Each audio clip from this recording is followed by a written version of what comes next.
একটি উঠান বৈঠক, অথচ দৃশ্যটা যেন বিশাল জনসভা।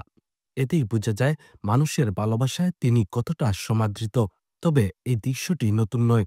সাবেক সংসদ সদস্য মরহুম ডক্টর সৈয়দ মকবুল হোসেনের সুযোগ্য কন্যা সৈয়দা আদিবা হোসেনের নেতৃত্বে বিএনপির রাষ্ট্র কাঠামো মেরামতের ৩১ দফার প্রচারণায় প্রতিনিয়ত এরকম দৃশ্যের দেখা মিলে। রবিবারও বিয়ানীবাজার উপজেলার শেওলা ইউনিয়নের ৪, ৫ ও ৬ নং ওয়ার্ড বিএনপি ও অঙ্গ সহযোগী সংগঠনের উদ্যোগে আয়োজিত উঠান বৈঠক জনসভায় রূপান্তর হয়। এ সময় ইউপি সদস্য ফখরুল ইসলামের সভাপতিত্বে ও বিএনপি নেতা রাফি আহমেদের পরিচালনায় প্রধান অতিথি হিসেবে বক্তব্য রাখেন সৈয়দা আদিবা হোসেন। বিভিন্ন জায়গায় আমি আমার আব্বার করা কিছু কাজ দেখি এবং সব থেকে বেশি যেটা আমার ভালো লাগে, সাধারণ মানুষের মধ্যে আমার আব্বার প্রতি যে ভালোবাসা। আমি মনে করি একটা মানুষ এভাবে তার কর্মের মধ্যে দিয়ে বেঁচে থাকে। আমি সেই বাবার সন্তান এবং তার থেকে অনুপ্রেরণা নিয়ে, তার থেকে শিক্ষা নিয়ে, তার আদর্শ ধরে রেখে বিএনপির রাজনৈতিক দর্শন সামনে রেখে কাজ করতে চাই, আপনাদের জন্য কাজ করতে চাই, আমাদের বিয়ানীবাজার, আমাদের গোলাপগঞ্জের জন্য কাজ করতে চাই।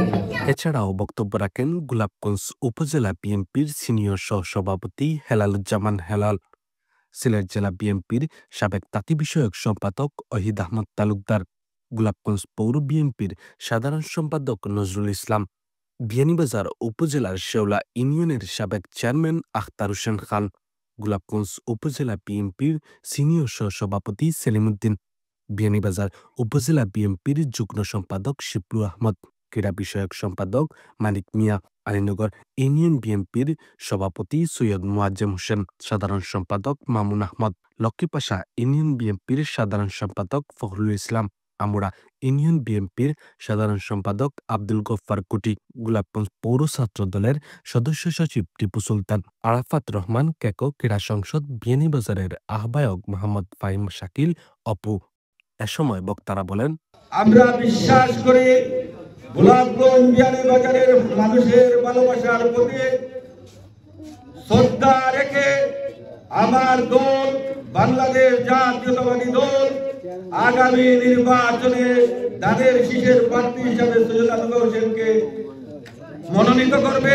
আমাদের নেতা তারেক রহমানের নির্দেশে ৩১ দফা কর্মসূচি বাস্তবায়ন করতে গিয়ে আমাদের এই সাহসী নেত্রী, সাধারণ মানুষের নেত্রী সৈয়দ আদিবা হোসেন নেতৃত্বে গোলাপগঞ্জ বিয়ানীবাজারের প্রতিটি বাজারে, গ্রামে গঞ্জে শুধু নয়, উনি বর্তমান ১ সপ্তাহ ধরে গোলাপগঞ্জের বিয়ানীবাজারের প্রতিটি ঘরে ঘরে সারাদিন লিফলেট বিতরণ করছেন। আমাদের মহান নেতা বলেছেন বাজারে শুধু নয়, গ্রামে নয়, প্রতিটি মানুষের ঘরে ঘরে ৩১ দফা পৌঁছে দেন।